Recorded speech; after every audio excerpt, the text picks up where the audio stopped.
ಪದ್ಮಾಕರಂ ದಿನಕರೋ ವಿಕಚೀಕರೋತಿ ಚಂದ್ರೋ ವಿಕಾಸಯತಿ ಕೈರವ ಚಕ್ರವಾಲಂ ನಾಭ್ಯರ್ಥಿತೋ ಜಲಧರೋಪಿ ಜಲಂ ದಧಾತಿ ಸಂತಃ ಸ್ವಯಂ ಪರಹಿತೇಶ ಕೃತಾಭಿಯೋಗ. ಸಜ್ಜನರು ಹೇಗಿರ್ತಾರೆ ಅನ್ನೋದಕ್ಕೆ ಹೀಗೊಂದು ಮಾತು.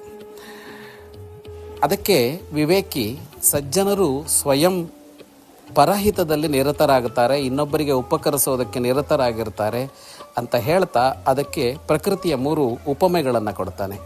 ಸೂರ್ಯ ಉದಯಿಸ್ತಾನೆ, ಸೂರ್ಯ ಉದಯಿಸ್ತಲೇ ಕಮಲ ಅರಳತ್ತೆ. ಚಂದ್ರ ಉದಯಿಸ್ತಾನೆ, ಆಗ ನೈದಿಲೆ ಅರಳತ್ತೆ. ಹಾಗೆಯೇ ಬೇಡಿಕೊಳ್ಳದೆ ಇದ್ದರೂ ಕಾಲಕ್ಕೆ ಮೋಡ ಮಳೆ ಸುರಿಸುತ್ತೆ.